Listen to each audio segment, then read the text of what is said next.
What is up, everybody? John Middlekauff, GoLow Pod on the 3 and Out feed. Make sure you subscribe wherever you listen. iTunes, Spotify got you covered. You're watching on the YouTube. Make sure you hammer that like button. Leave a comment, interact with us, and subscribe to the page as well as live on AMP every single day. Download that AMP app. A lot going on in the golf world as well as Jason Sobel. A lot of golf talk. We got stuff happening. That's for sure. Before we dive into everything, do you want to go to a golf tournament? Do you want to get outside, see some sunshine, get some vitamin D? You live around a Major League Baseball team? You want to go to a game? Want to go to a concert? A lot of concerts going on all over the country. I got you covered. The official ticketing app of this podcast, of GoLow, is Gametime. Go to your app store, download the Gametime app, and use the promo code JOHN. That's my name, John. Very easy to do. Save yourself $20, no big deal. These inflationary times, I got you, dog. Promo code John. Save some money. Get out there. Go to an event. Go to a concert. Go to NHL. You a big puck guy? Want to go see NHL playoffs? I got you covered. Gametime. Promo code John. $20 off. Use it now.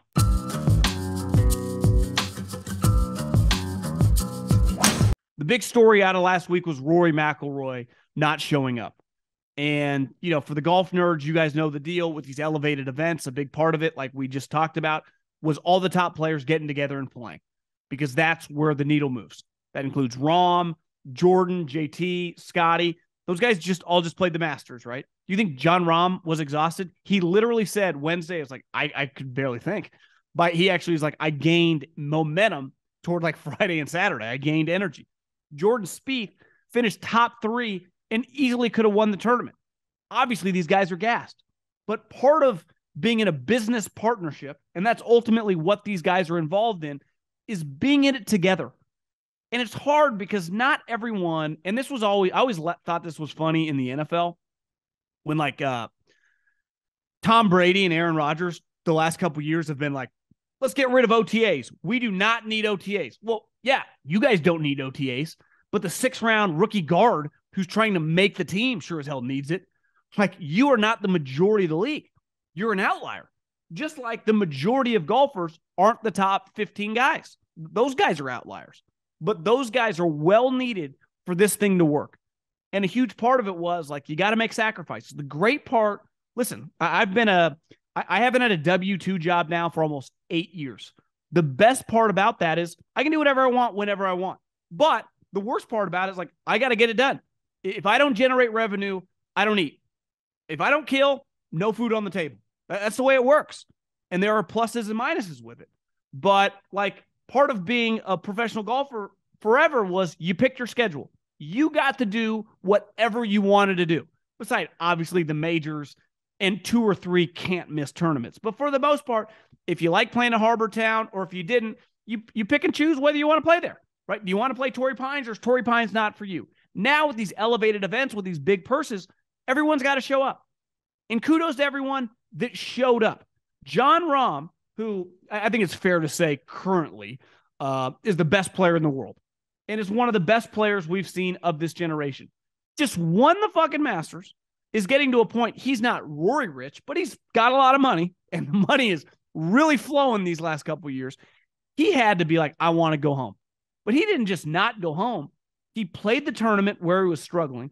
A reporter asked him if he thought about quitting during his Friday round, and he basically, it was an embarrassing question. And then on Sunday, he sat in the booth with Amanda and just commentated on the golf tournament. It was awesome. It was like kind of what Phil did a couple years ago. It was really, really entertaining. And Jordan, who was right there in the mix, kind of, you know, at the Masters, showed up and competed to win. Same with Matt Fitzpatrick, same with Xander, same with all these guys. And for Rory, and listen, me and Sobel will talk about it, to not show up. And I get it. I thought it was unfair for him to have to carry the PGA Tour when that was Jay Monahan's job, right? Like, just like it's unfair for the Sacramento Kings and the Golden State Warriors to have to play this incredible series to try to save diminishing ratings for the National Basketball Association. But sometimes it's part of the deal. And $3 million to Rory, whatever. It doesn't mean he won't even notice it. So losing the PIP money, he doesn't care. But clearly the other players, because part of being in a partnership is like, we all bring different things to the table, but when we're all tired, we all got to be there together. And for Rory not to play, unless it's something really, really bad, which clearly he would communicate to some players, which didn't take place. So listen, it's going to be very, very difficult for this to sustain. I don't care how much money, because the more money you get, and listen, as a 1099 guy, like when I'm making $50K, I'm scratching and clawing. You start paying me $5-10 million a year doing this stuff, I can pick and choose my stuff. And these guys are making buku bucks, and the cash, the needle is just beyond. Like the 12th ranked player in the world these last couple of years looks at his bank account at the end of the season and probably sees, $40 million over a couple of years when you factor in sponsor stuff, when you factor in tour winnings, when you factor in, it's a really, really good life. The PIP money now. And I'm not defending Rory, but it'll be interesting if all these guys just consistently for the next 3 or 4 years just show up at everything when they don't want to show up. Because eventually, I got to play well. I can win $1 million. Well, what does $1 million mean to you when you look at your bank account and you see 75? And I know that JT and Xander, they said last week, like, listen, I don't care who you are. 3 million is a lot of money. Yeah, I'm going to push back on that. 3 million is a lot of money to most people listening and myself, 100%. But if you look in your bank account and you see hundreds of millions of dollars and growing assets and complete financial security, I don't think $3 million is a lot of money. It's just not. Not if you're super tired, not if you're exhausted. And I think we saw Rory, show that, right? And I would say of Tiger and Phil, who are in a different stratosphere when it comes to the amount they've made playing golf, I'd put Rory in that second tier of this group the last, 20 years. And that doesn't even include live money. He's got that type of money. So I think the one question with Rory, and this is what I question, and a lot of people DM me over the last couple of weeks, like how overrated is he? The one thing that makes me nervous about him going into this major season is like Rahm's mentally tough, man. That guy's wired like a football player. Scottie Scheffler has got some just kind of see it. You watch him play, you're like, this guy's not fucking around. Sometimes Rory, it's like, life's pretty good. Just kind of whatever. Like, bro, you missed the cut last week. To not show up, very, very disappointing. And last but not least, this is pretty inside baseball here, but a couple years ago, where my brother plays in the Sacramento Davis area, it's called El Macero Country Club. And, it's just blue collar country club, a lot of construction workers, a lot of farmers. And we have a good buddy, a good family friend who's very close with Spencer Levine and brings him out there a lot. And one day I played with him. And I remember thinking, I've played enough now with high-level college guys and fringe pros to know, like, listen, I've never played like John Rahm or Tony Finau or something, but it's pretty clear when you're playing with a guy like this shit. This would work anywhere. And I remember watching Spencer a couple years ago, and he was basically out of it, right? He'd been off the PGA Tour since 16, 17. He was just fighting. He has this thing where the PGA Tour has a thing where if you make 150 cuts, you're vested. From a retirement plan, you get sponsors exemptions to get in the PGA Tour tournaments. He has 147. So he's 3 cuts made away from getting to that 150. And that was I remember him talking about that, something he aspired to do. And then over this last year, my buddy Scottie keeps playing with him a lot. He's like, yeah, I think he thinks he can really play. And he's like, I'm telling you, he looks good. And so I've been following he Monday qualifies a lot. He's gotten to some PGA Tour events. He Monday qualified last week to play in the Korn Ferry event. So I'm following on the ESPN app, Korn Ferry, and he's playing pretty well. He's like top 15, top 20, top 10. And then on Sunday, he shoots 63 with no bogeys. And he wins the freaking tournament. And Korn Ferry at the end of the year gives out 30 PGA Tour cards. And with a win, it's very, highly weighted toward the top. He's now in 11th on the Korn Ferry, points list. I'm just telling you, I know he's older and there are a lot of young studs on the Korn Ferry Tour. This dude can play. He could play like when I was probably a sophomore in high school. I think he was a senior in high school. There were 3 guys in Northern California when I was a kid. And this is before golf was cool, that were like, this guy's elite. It was Nick Watney, still playing on the PGA Tour. It was Ricky Barnes, and it was Spencer Levine. And all 3 of those guys have played a shitload of golf for a lot of money over the years. And this dude, like, He's going to get to 150 cuts, but I think he's going to be heard from. He's got it. I mean, the dude can just play. And there's a reason that all these pros always tell funny stories about him. And I also think he's an incredible story from a human standpoint of this was a guy who's pretty famous for the cigarette smoking pictures. Well, he doesn't smoke cigarettes anymore. He's also known pretty big drinker. I don't think he touched a drink in like 7-8 years. I remember being with him. I'm having drinks. He's drinking Diet Cokes and O'Douls. Like the guy he cleaned up his life. He has children. He's an easy guy to root for. And the cool part about golf, unlike basketball, football, or baseball, you don't just like get cut or they get rid of you in like 15 or 16 or 17. And then in 2023, start getting a pulse again in your late 30s to play professional golf and be able to do it. And that's what makes this, sport, if you want to call it that, pretty unique. But awesome to watch Spencer win. And, I'm one of his biggest fans. So keep an eye on him, and he's going to get to that 150 mark. I'd put big money on that.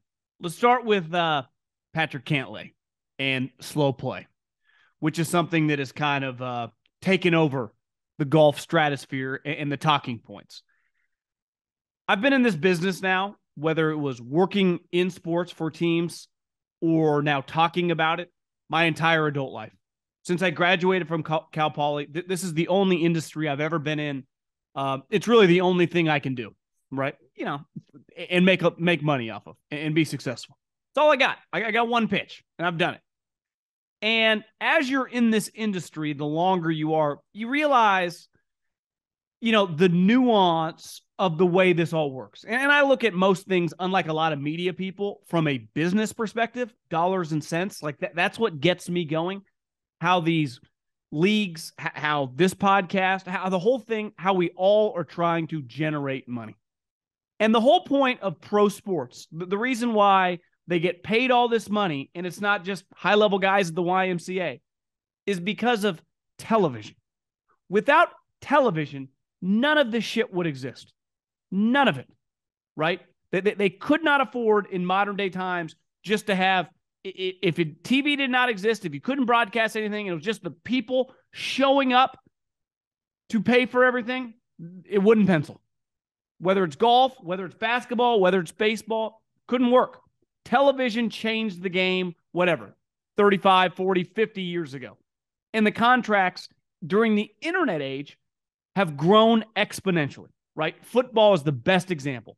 No sport does a better job of monetizing football or monetizing their sport than football. Why? Because it has the most people watching. They have the largest audience, meaning they can sell it to the networks for the most amount of money, and then those networks sell advertising and make money off that. So it's a trickle-down effect, right? That's why my football podcast does really well. Why? Because it has a massive audience of people that consume it. Golf, much more niche. Big passion of mine. I love it. And if you're listening to this, you probably love it. But it is nowhere near the size of like the Minnesota Vikings fan base, right? I mean, you see the numbers of these NFL games get when they are, the playoff games. It's stupid. 30, 40 million people watch. That's in the first round. One thing that changed in golf was Tiger Woods. And they were always, like, when I was a really young kid in the late 80s, early 90s, golf was, beyond niche. It was a rich guy country club sport. And Tiger broke the noise. Tiger made it universally kind of cool. And the PGA Tour that you see now, all these guys that are having success are, trickle-down effects of idolizing Tiger and golf being cool. And now the tour, because Tiger is, with injuries, never going to be a guy that's going to carry broadcast anymore. They have to do it as a unit.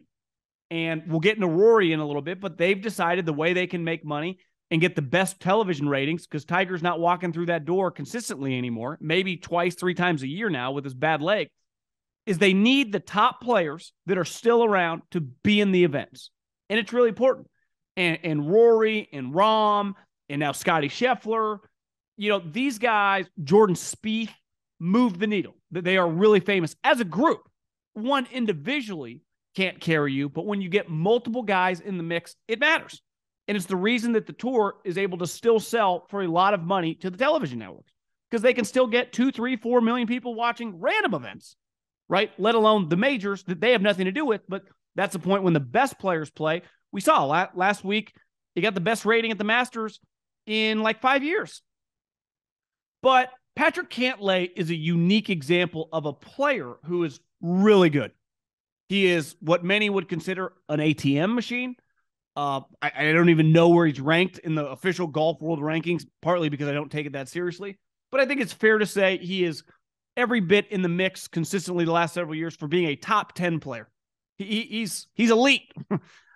But when it comes to television and his value for the tour, and he's a guy that consistently, I would say, flirted with LIV, and he's a guy now that, from all reports, always was very opinionated in these thoughts, has a lot of, he's an intelligent guy, UCLA guy, intellectual.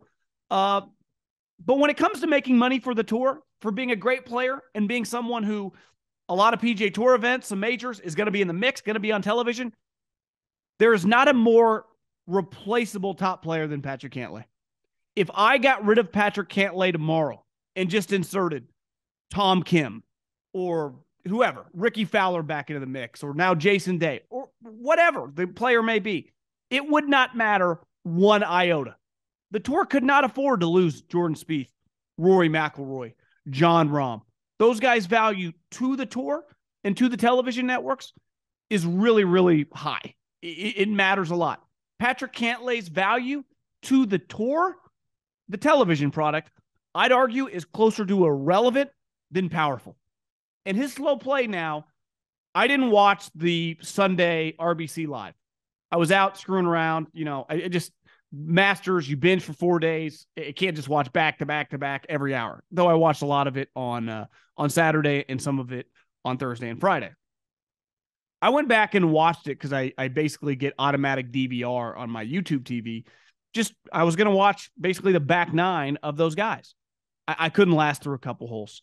He's unbearable to watch, and he's not good enough and not important enough in my mind. First and foremost, I'm a consumer. I can't do it. I can't imagine being Jordan, being Matt Fitzpatrick, last week, Brooks and Rahm waiting behind him, Victor Hovland playing with him. And listen, this guy refuses to admit he has a problem.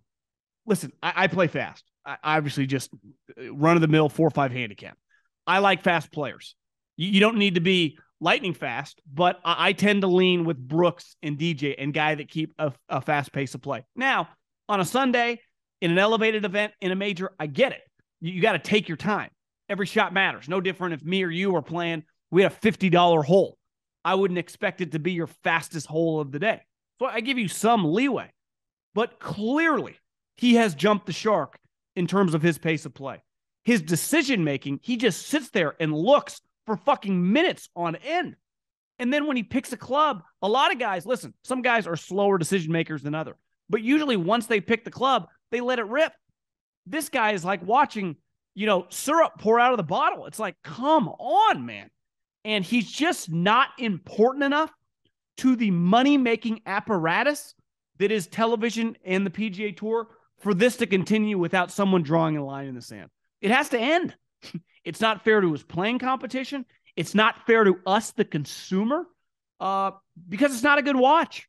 And I've heard a lot of people talk about it. Jordan sometimes, in a given situation, can take his time, right? Because he's talking with Michael Greller. They're talking it out. But it's kind of entertaining. There is nothing, and I repeat, nothing about Patrick Cantlay as a consumer that is entertaining, beside at the end of his round, maybe a score. But ultimately, who cares? It's about individual shots. It's about watching you play 9 holes, 18 holes, whatever.